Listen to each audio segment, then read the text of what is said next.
Well, welcome everybody. I'm here with Kait Brocious, real estate agent. She mom of three. She's got a corporate background. She's done a lot of volume, really done well for herself. I kind of knew her or saw her in the beginning. And now, she's started a team. She's, right now she's an individual agent, partner with a wholesale team that does some flipping and different things like that. But she's gone from, I watched her go from a new agent on a team to building a really big business on her own, and then to creating relationships with other businesses to help her business grow. It's kind of a cool thing. And so we're just gonna start talking. And one of the first question, of course, is like, what made you get into real estate? How did you find your way to that industry? I get asked this a lot, and I don't have a fun answer for it, unfortunately. I remember I was super pregnant with my last child, and I was driving home with my husband, and I don't know, there must have been something nested in my brain, because I just said, how do you think I would do at real estate? He's like, I think you would do really, really well. And I just started to research it a little bit and ask some questions. And I had friends at that time who were very, very successful real estate agents, and the rest is kind of history. So when you got into real estate, you did start with a team, right? Mm-hmm. I did. So I get a lot of questions about, should I start with a team? Should I not? There's an impression that if you start with a team that they'll train you better, or and I know, my answer always is, if you're going to be with a team, it's kind of like a job. Like they're going to require you to do certain things. You're going to have a boss. Why did you feel like the team was the right spot for you to get started? So if you have a little bit of real estate background, if you have family that's in it, or if maybe you had another job inside of the industry, you might be okay starting off as an individual agent compared to starting on a team. But honestly, what I think it comes down to is what type of person you are, and how disciplined you are. And honestly, in the beginning, when you know nothing about the industry, nothing about getting started, it's like success leaves clues, so why not follow people that have done it very, very successfully? Okay. So now you have a corporate background. What did you do, or what have you done before real estate? I was a VP of operations for a boutique digital marketing agency. So I did all kinds of advertising and social media and campaigns and all of that fun stuff. So it kind of fit right into real estate as far as marketing myself, branding myself. Yes, that's funny. I didn't know that. And it's funny because I remember when you were new, your Facebook page was like, I remember people saying like, man, Kait is crushing it in real estate. And Killing it. I'm like, I think she's only done like 2 deals. But the impression, you were so good at using that free medium, which again is something I hear about all the time. Do these companies provide leads? If I get into real estate, how do I get leads? And so yeah, you always did a really good job on that. But now I understand why, it came so easy. So you had that background. Now you're on a team. I know you got off the team eventually. Was there ever a point when you first got started where you thought maybe real estate wasn't for you, that maybe you thought about quitting, or you thought, oh, this sucks, or why did I get into this? Because we always hear the good stories about people that are successful. We never really, I'm a big believer in, if people are being honest, those that are successful, which you're in the top 20, 25% earners in the US, like that's a fact. But those people that get there, they usually have to overcome something, or their challenges, or they thought about quitting, and that's why they get there. Whereas people with the same background or experience or work ethic might not achieve the same level. Like what kind of struggles did you have, if that you had to overcome? And if they're too personal, it's okay. You don't have to share. No, I'm an open book. So the one thing I will say is you have to know why you're getting into real estate. You have to have that locked in. And for me, it was 100% financial. It wasn't like, oh, hey, I'm a really great people person and I'm an extrovert, so therefore I'd be really great at real estate. It was, I saw the amount of money that you could make in real estate, and I saw the opportunities it could present. So that was the number one. And I tell this story a lot to other agents that, I talk to, is when I got started, we had no money. Like my husband and I had no money. All of the fees and the licensing on credit cards, and we had other credit card debt. So we had nothing. So And that was the why for me in the beginning. And that should evolve throughout your career, and it has for me, but that was the main thing. Like, I have to do this because what we're doing is not working. So did you start, you didn't start part-time, did you? You just went No. full on in. So Full were you in. not working? I mean, you said you were pregnant. So were you not working at all at that point? Or did you quit a job to then gamble on real estate? Quit. So you just said, so how scared were you some days? Like you had I'm sure you had some deals fall apart early on. You had, things, we all have those where you're working with them for 1,800 houses. And they just decide, I'm not going to buy a house anymore. Well, you asked me a question a minute ago. When you got started, was there ever a moment when you're like, this isn't going to work? So the team that I joined, there were 2 women on that team that were very high producing. And I remember sitting in this tiny little office, and, the first step is to put your database together. Who do you already know? So that was the first step. And I remember one of the very first things I did was create a letterhead. And I did farming. So I was like, why not just start around my neighborhood? Because that's where I am. I'd lived there for 3 years at this point, and I was just stuffing envelopes. Meanwhile, behind me, the girls were on the phone with their deals, with this client, with this lead, running out for this settlement, this showing. And I remember that feeling of, how am I ever going to get there? I'm stuffing envelopes with nobody to talk to. There's no way that I'm ever going to get there. And I did. And how long did you feel that way though? Because I got started full time the beginning of November 2018. And I did not close my first transaction until March. So that was 5 months. And it was a seller that had to sell to buy.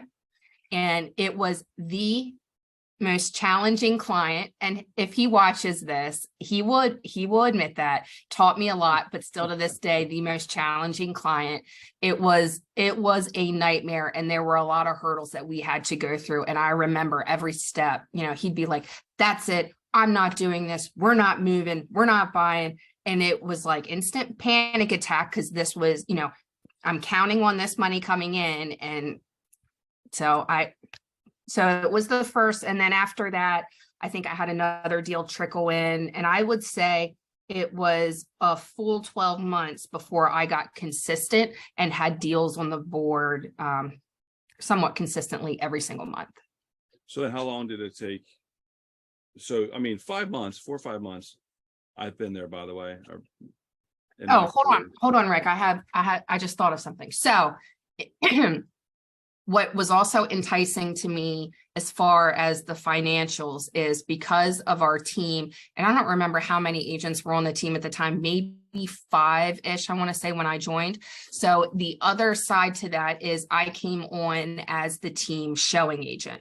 So I also got compensated off of that. And so my very first year in real estate, again, I got started in November. I made $415 from November to that December. And that was off of one of the ladies' closings that I got. And then that next year, I believe I made somewhere around 17,000 that entire year from all of the showings that I did. And I documented all of the showings on a spreadsheet, again, because I didn't have a ton of business. I had time at that point. And I think it was over 1,000 showings. So wait, you said $17,000, 1,000 showings. So this was 2019. Yeah. So you're averaging $17 a showing. Kind of, yeah. I got paid off of closings, not per showing. In hindsight, Okay. I would have made a lot more money probably if I would have done per showing. Even $20 a showing, you would have been better off. Mm-hmm. It's just interesting. So, because there's so many so many different types of teams and structures and opportunities.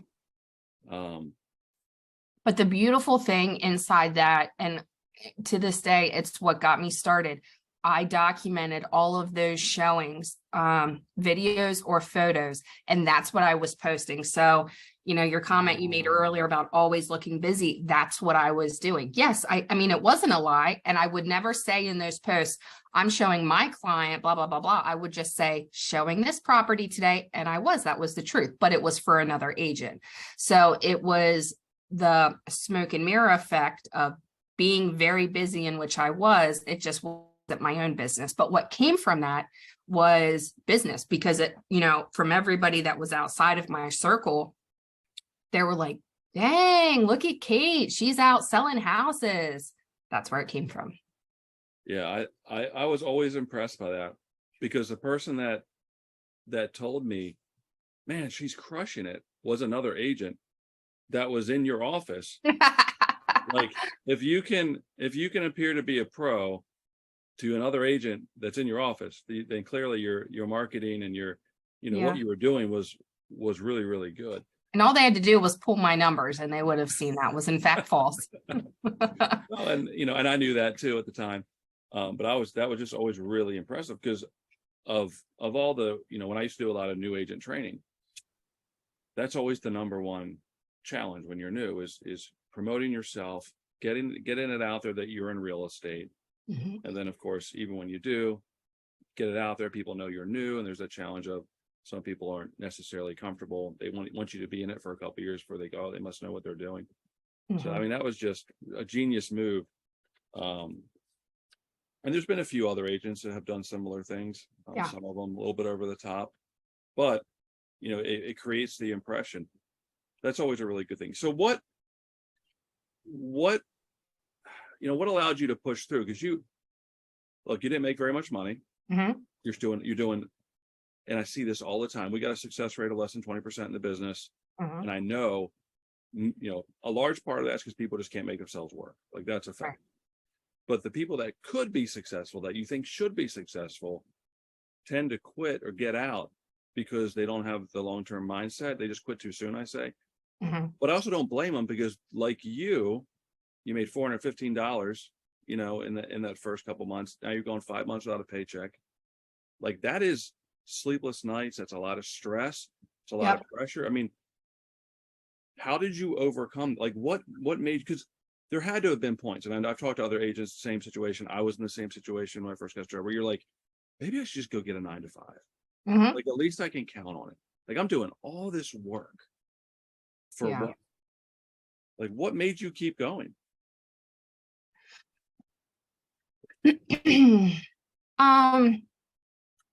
I think that's where, I think we're taught there's a lot of, you can teach, and I've learned this through hiring, successfully hiring and failing, is that you can teach people skills, right? But you can't teach a tiger to be a tiger. I feel like that's really ingrained in who you are. It's in our DNA.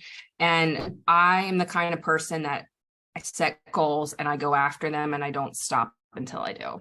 And what I did is I set financial goals for myself, and I plugged in. The biggest thing is just, for any agent, no matter what brokerage you go to, individual or team, plug in, immerse yourself, not only in the information, the trainings, but in the culture. Surround yourself with people who are lead genning. Surround yourself with people who have been in the business for 10 plus years, or even, people like myself that have been in for 2 years and they're successful. Well, they're doing something right.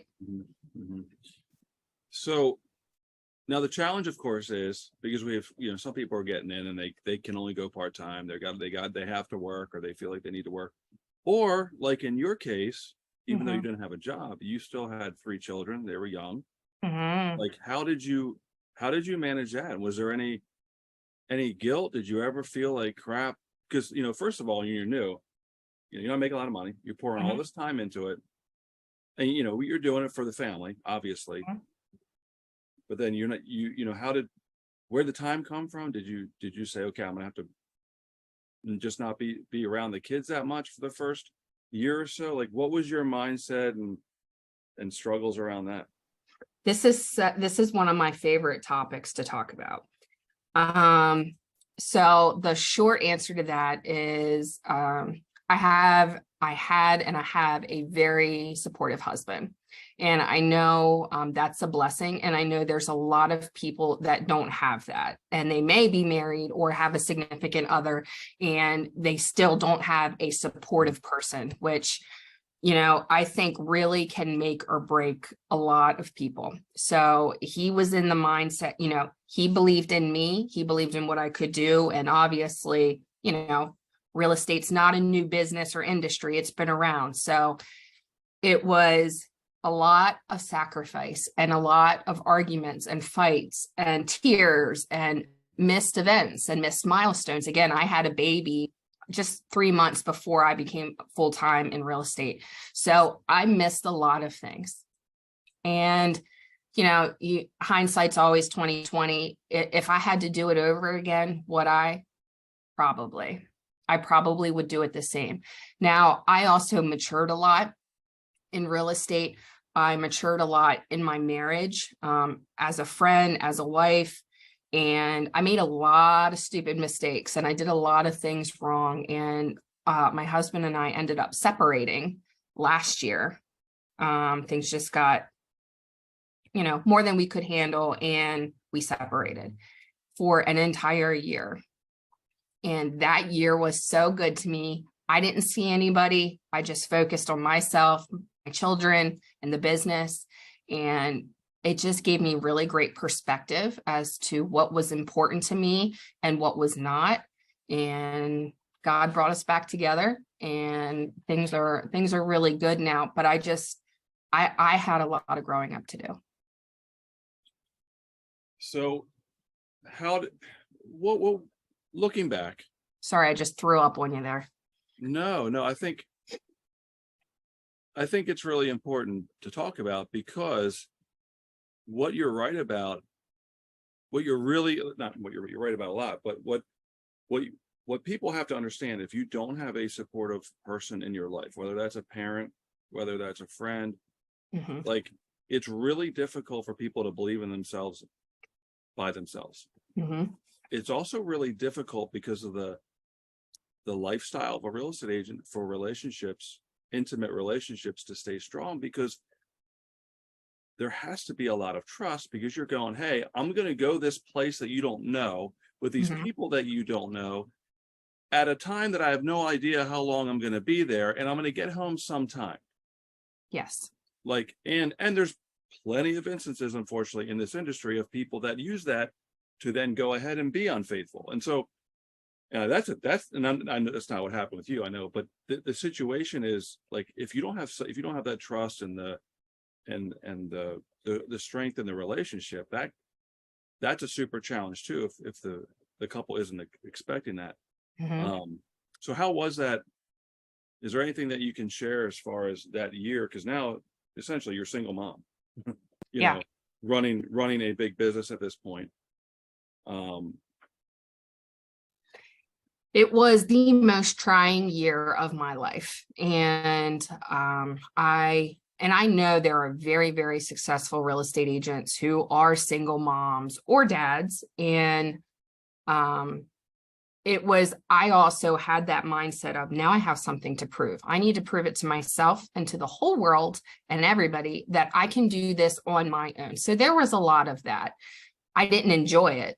And it was so hard. And luckily, even when we were separated, we were still civil. So I could say, hey, I have this showing on Saturday. Can you get the kids earlier or whatever? But I still lost that daily person. So what happened? Kids came with me on showings.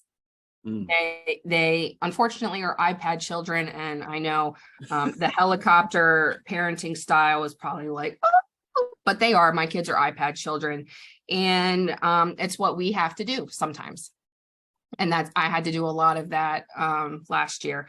I also have a small circle of very close friends that I can call, and I don't have I really only have one family member locally. I don't have anybody else. So I really rely on kind of my circle that if I am in a bind, they will help me. But you have to have something. There's no way you can succeed on your own. There's no way. You have to have friends or a spouse or you have to have somebody else besides yourself if you have children. Yeah, you know, one of my previous YouTube interviews, which you'll have to check out when it comes out, but it's a wife whose husband is battling cancer. They had to amputate his arm. Oh, You know, they got medical bills. I don't want to say, but you know, 6-figure, 7-figure medical bills, like, oh, and they have kids, and that's one of the things that she said is having a really good friend mhm. that you can just, you know, Yep. just dump on, and they're there for you no matter what, and you know that. And unfortunately, it's not everybody has that. But you know, we talked in the past, you and I, about like the inability to stop working at times, or like not being able, like having to do something, or you feel like you're not valuable, or you feel like a loser, or like, Yes. have you always felt that way? Is that something that just started once you hit a certain point in real estate? Was it during your separation? Like, has that always been there? I think it's always been there. It's, to sum it up, it's the fear of missing out. You're missing out on business. You're missing out on better customer service, whatever you want to call it. I don't have that anymore. I can say I don't have that anymore. I probably turn my phone off, not off, but on silent somewhere around 7 o'clock every night in another room. And I feel zero guilt about it. And yes, I get text messages. And when I check it in the morning around 7:30, those messages are waiting for me. And you're not going to solve anything in that window from 8 o'clock to 12 a.m. that can't wait until the next day. It's just my family is way too important to me. And again, I had to go through a lot to understand that and to realize that. But I protect that time at all costs now. Now you're preaching to the choir. I mean, I'm the one years ago, probably 10 years ago, that everybody made fun of because my voicemail said, "Hey, if you're getting this after 6 o'clock, I'll call you back the next business day." And agents, because the culture, as you know, out there is you grind until you die, and you're doing something wrong if you're not, answering your phone at all hours. When, like, is there a point that you realize, like, oh, this doesn't bother me anymore, or is there a trigger in life? I know you talk about reevaluating your priorities, but can you identify when that changed? Because on the flip side, with experienced agents and people, there's a lot of people I talk to that are like, they just can't turn it off. They can't go on vacation without feeling guilty. Yeah. They can't, like, they have to work or do something. And if you've got the magic secret, it's going to be really helpful. How do you turn that off? I don't think there is one. I think it's a threshold that's inside of each of us. And, I think it probably takes you to get to a point of losing something very, very important to you, whether that be a good standard of health or a relationship with your family. I am so involved in my kids' lives now. I have two of them that are in two sports at the same time, and I'm 1 year away from it being 3 at the same time. And that's just what's going to come first. It is. I am able to take them to practice and attend all of their games. I book all of my showings, appointments around my kids and my husband. And it is what it is. And if something, and what's funny is that before, it's like you tell yourself, I have to be available 24/7 so they don't leave me. Nobody's left me because I did that. So that's that's false that we tell ourselves that. So now I work 7 days. I try and reserve Sundays for my family.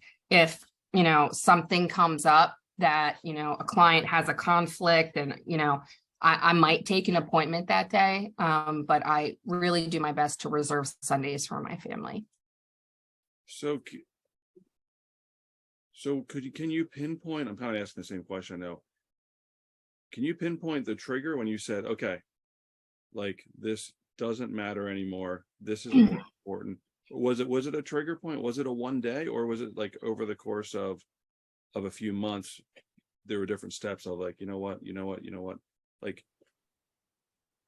It was when I was separated and, when we were trying to reconcile and get back together and all of the ugly truths come out on the table. Well, I'm afraid of this happening if we get back together. Well, I'm afraid of you going back to this way. You know what I'm talking about. mm-hmm. And that was one of those things is, not being able to focus, not being able to detach from my phone. And we all see it, like if we go out to dinner or, and you see kids sitting there with their parents, it is so sad. It is the saddest thing in the world to see kids sitting there and parents are on their phone, like when they're going out to dinner. Mm. And that's what they see.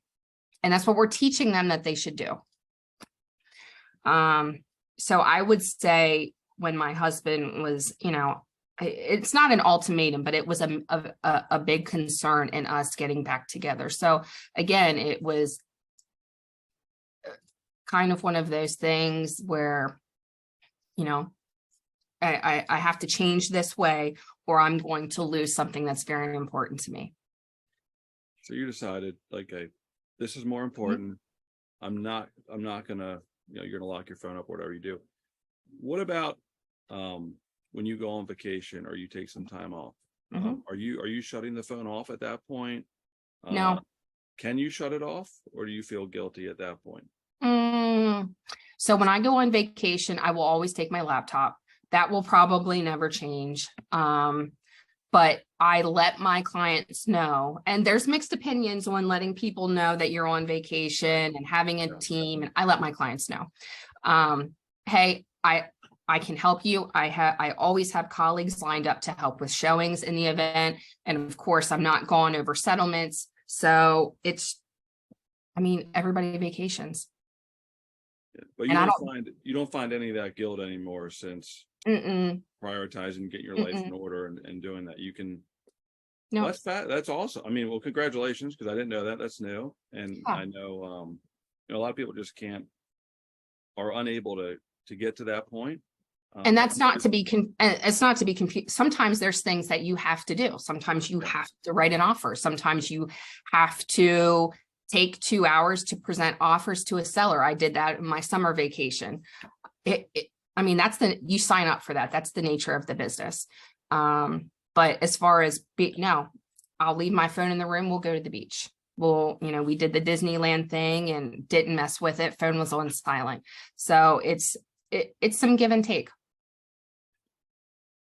Well, let's talk about goals, because you said earlier, like you had something to prove.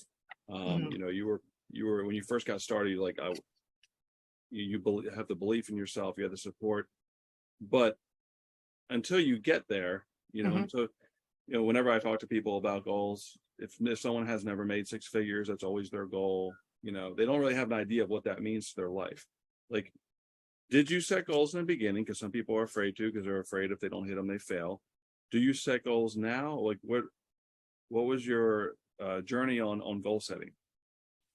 Set goals from day number one, and the brokerage that I'm with, that is very important to them, is that you have to figure out your why. Why are you in the industry? Why are you putting yourself and your family through this?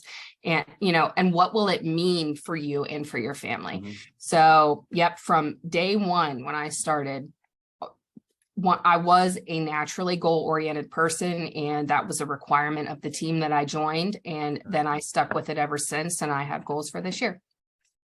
So when you got off the team, what prompted that change? Was it just like you felt? Did you just feel you had enough experience at that point, or did you feel you outgrew the team?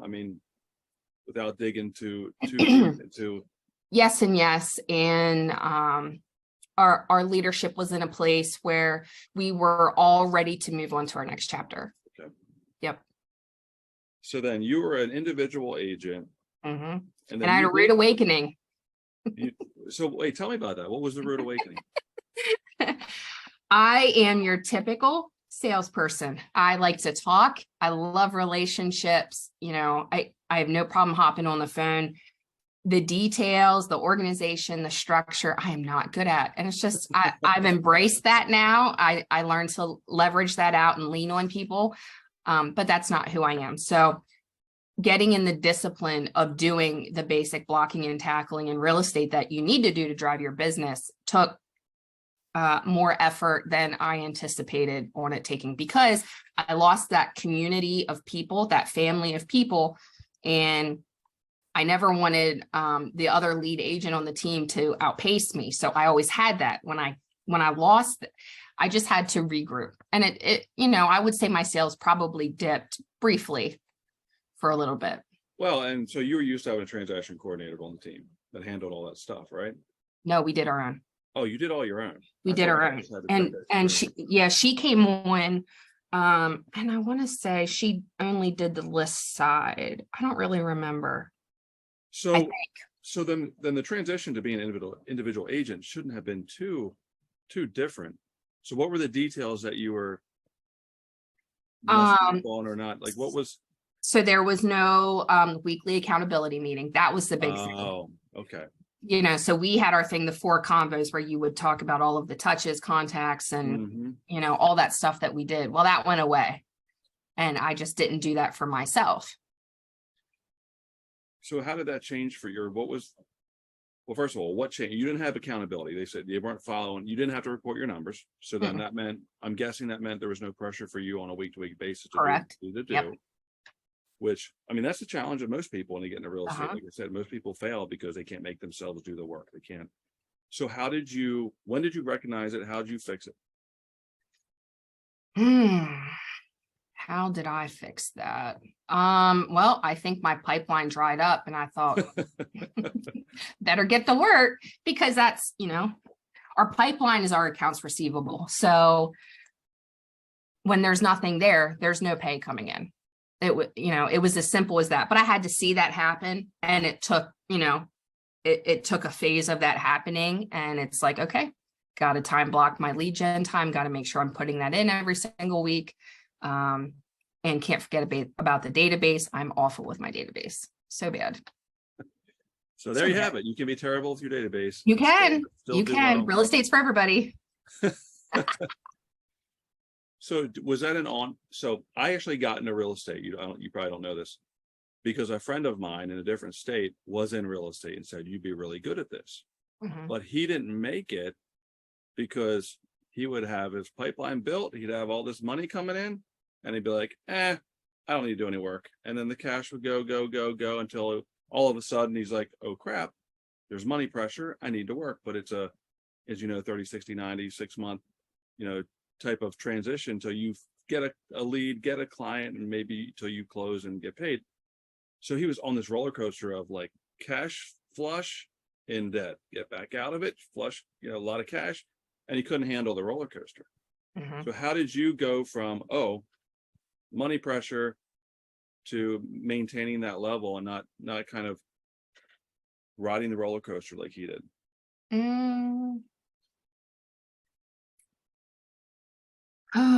I'm trying to still riding a very small roller coaster. See, I do the emotional roller coaster. I don't really do the sales roller coaster anymore. Explain what you mean by that. I will in 1 second. So I think what you said about, you get all your sales and then you fall. I think that's like 75% of agents. I really do. Yeah. And I see that in a lot of agents at my office. So the emotional roller coaster is like the burnout. The burnout in real estate is real. So I would say, you get a couple of difficult, challenging clients, and they're energy vampires. They just drain you. They suck the life out of you. And, and then it's like your cup's empty. You got nothing. So you're kind of in a valley. And then, there is, by the way, very much a real estate karma. I fully believe that. Like, you do good and good will come to you. You always have your client's best interest, and you work hard. It'll take care of itself. But anyway, so, and then, I'd hang out down here, and it's like, okay, I got to replenish myself. And then I get some good clients, and I come back up and things are good. Then all of a sudden, everybody's terminating, or inspection nightmares or whatever. So I go on the emotional roller coaster throughout the year. So the contracts are terminating, not the people. Just want to be clear. Correct. Yes. Just to be clear. Because that would be an emotional roller coaster. Yeah. So how do you get out of it? I mean, is it purely based on the relationships, and you have, one bad issue, then you get some really great clients that you become different, and that lifts you up? Or do you have to go take a break? Do you take okay, I'm dead, I need to take a day off? Or yes, I do that. I do that. You do both. So both things help. Yep. Is that so your Sundays off are probably helps you a lot. Very much. Yeah, it's hard to go 7 days. I mean, I think it's hard to go 6 days. But it is, you have to do it in the beginning. Oh, absolutely. You can't go into real estate thinking you're going to have your weekends off or 2 days off a week, or you got to be willing to go full throttle for a full 12 months minimum. Yeah. I mean, I tell everybody that. I tell them to look at it like it's college. Like, if you're going full time, you'll get there quicker. If you're going to do it part time, it's going to take you a lot longer. Yep. Another reason why part-time agents, a lot of them really don't succeed, is it's going to take so much longer for them to get there. They're probably not going to stick it out. Right. It's just, so we are on a hard length of time that we've got to be finished by. So we got a few minutes left. Is there anything that you want to share that could be helpful, relatable, that you wish you would have known when you first got started before we close up the interview? I would say the one thing, and this works for me, it might not work for everybody, is be public about your goals. It doesn't have to be with the world. Be public with a group of people at the office, or the leadership at your office, or your best friend, or your whatever. And I publicly display my production throughout the year. I have a chart. I have it custom made. I do it in Canva, and then I find a printer nearby that will print it for me. And then I just do a little Post-it thing. Actually, I'll show you. Let me remove my background really quick. And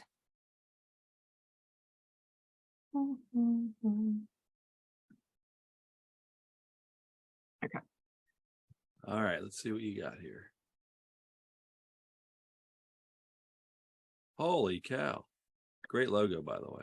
Thank you. So this is my second year of doing this. And the first year, what it was is it was just houses. So I had 60 houses, and they were all black, all rows, and that was fine. That worked out great. But this way, this helps me look at it from a quarter perspective. So it's not the huge elephant, it's bite sizes, right?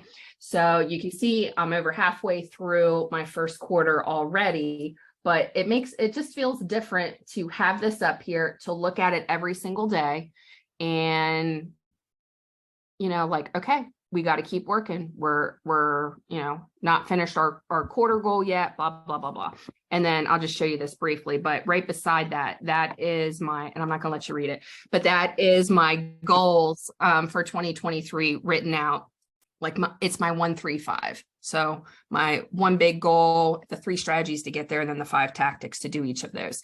And it's just there. And what happens is people come into the office, they read it, we talk about it. So it's a public thing. And again, that might not be for everybody, but like secrets, when you're trying to achieve something, there's nobody to keep you accountable for that.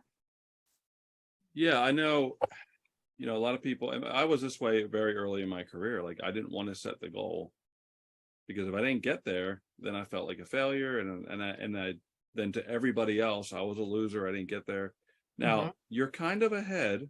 I saw you're halfway through the first quarter. We're, at the time, we're not even halfway through the first month of the year, the time that we're recording this. Like, so what are you going to do if you get done the first quarter by like February? Do you readjust, or you just keep it going, and that's a hard and fast rule. Or hard and fast. I am not going to readjust. I'm going to keep the goal. And if I surpass it, then praise be. But right now I'm gonna keep it the way it was. And I will disclose, last year I had the same amount. I had 60 units as a goal and I ended at 49. And I'm still not over it. I still am very bitter about it. I'm upset. And in fact, I went to my MCA yesterday and I got the office production because I wanted to be number one for units and volume, and I'm not, and it stings and I'm upset about it. So I don't want that to happen next year. Okay, so you're not going to hit your goal in October and just take a 2-month break, is what you're saying? No. Well, this is exciting because I think I know who is number one. So I think I'll have fun throughout the year, pitting the two of you against. I need a new construction community. Oh my. Well, I do wish we could go a little bit further. Oh, we can. I'll give you 10 more minutes. But, we get 10 more minutes. This is spectacular. So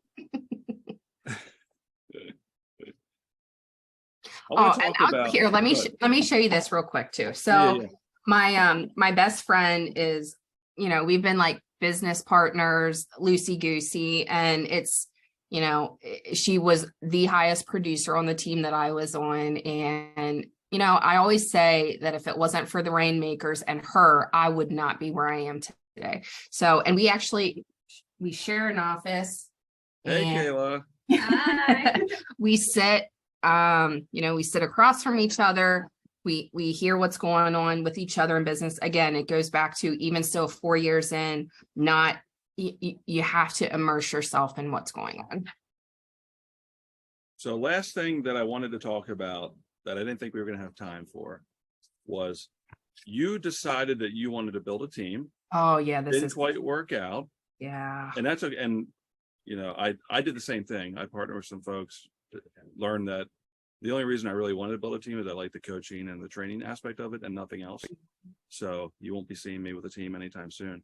Mm-hmm. But yeah, so tell me about, why did you decide to go that route? What happened? And would you try it again? Or you like me, you're like, nah, this isn't for me. So 2 reasons I did it. One, leverage is just one of the beauties of building it, being on a team and or owning a team is leverage. So it allows you to have a little bit of a life. You might have a showing agent on your team, and if not, you might have other agents on that team that can pick up showings for you, so you can go do tournaments with your kids on the weekend and not sweat. So that was one of the reasons. And then the other was, and it's part of my why, is that I had a lot of really awesome people, and I still have some really great mentors to this day that poured into me, didn't get paid off of me directly anyway, in any way. And just out of the goodness of their heart, they just showed me the way and, paved the way, paved the path, whatever that's called. And I have a really deep desire to do that for somebody else, because I was in a really bad, this industry has changed the course of my family, hopefully forever. And I hope to leave a really great legacy for my children. And I just, I know there's a lot of people, probably more so than we could ever imagine, that struggle financially. And the peace of mind to sleep at night, to know that all of your bills are paid. You don't have to worry about that. You have reserves, vacations booked. There's nothing like it. That's a very rare percent. I forget what the numbers are. I used to know what they are, but people that retire, there's only a certain percentage of them that actually have enough money to live on, let alone have the security of money in the bank, the bills are paid, passive income or whatever, Mm-hmm. Which is of course what you can do in this business. What did you learn from having a team that didn't quite work out? So I have a real estate coach, and I've been working with him for over a year now, and he calls me the Mother Teresa of hiring. So I, if people would come to me, I was so flattered and humbled that somebody would want to work on a team with me. and I would take them as they are. And unfortunately, that's not the right thing to do, because that could mean they're not the fit for you. And even more so, you're not a good fit for them. So I was too quick to hire, too eager. I just wasn't ready. I just wasn't ready. I didn't start from a needs analysis of what do I need and why am I doing this, and what value are they adding? Because just as much as a team should add value to you as an agent, they need to add value to us as well. And that didn't happen. That piece was missing. So are you gonna do this in the future? Do you have any thoughts on 100%. trying it again? Absolutely. One, because I want to, and I feel a really deep desire to, from a God universe perspective, but also I failed and I'm not going to end on that failure. I'm going to succeed. Well, it's funny. I did an interview with Paul Hayes, who I know you know, and I don't know if we talked about the interview just in at other times, but he always talks about how a habit or a pattern of his that's not a good one is he'll hire people looking at what he thinks they could be. Like, he'll hire them based on their potential. Oh. But in most cases, if they were going to reach that potential, they would have already, and there's a reason why they're not there. And so that's what I thought of at first when you said you Mother Teresa people, is like, oh, you could be so great, so I'll hire you. Oh, I do. Yeah, but you're I do hiring the person they are right now. And unless they want to be great, they're not going to change just because you think they have potential. So yeah, just reminded me of that. So. And the people that I did hire, they are wonderful people, and there were no burnt bridges. I just wasn't ready. And the biggest mistake that I did, and it's so crucial, I didn't set expectations. I didn't set hard expectations. And ultimately, the initial thought with that is, oh, well, that really hurts you. But really what it does is it hurts them. It's no different than a parent and a child, and no rules or boundaries for your child. Like, ultimately that really hurts the child. Yeah, no, that's absolutely right. That's a good analogy. Yeah. So, well, I have one thing to share. Please do. Yeah. If I had to go back, the one thing I would change or do differently is hire a CPA, really good financial advisor from the get-go. Because being a 1099 is a whole different world, and we are not trained on it. It's something for you to go figure out on your own, unfortunately. And I know there's a lot of offices that try and provide resources for you, but I mean, we are we are a business, even though we're 1099s and we're just real estate agents. You can really cost yourself a lot of money as far as your taxes go. And there's just so much potential to not have to go through that. But it really means getting started on the right foot. Yeah, it's great advice. I always, when I talk to new folks and they ask about these different things, I use the analogy, like, real estate is as if you passed a test and got put in a doctor's chair, and you're going to treat patients and learn it on the fly, but also you've got to run the business and do with insurance and employees and taxes and advertising. Exactly right. Yep. It's so overwhelming, and there's so much stuff, and you can't possibly learn it all all at once. And so, that's great advice, because the financial, I mean, that's why you're doing it. It's a financial side, and also not wanting to get yourself in any legal trouble, not wanting to have a huge tax bill. That's right. You get excited because you know how many agents have a really great year finally with 1 year, and then they're all excited about it until tax time. Yep. So, well, thank you so much. I appreciate it. I'm glad we were able to do it. And thanks for having me. I appreciate it. It was a lot of fun. Yeah, I enjoy it too. That's why I'm gonna keep doing it. And if there's anybody out there that you think might be a good, be relatable, have a good story, let me know. I'd certainly love to get together with them too. Cool, will do. All right, thank you, Kate. Thanks, Rick. Bye-bye.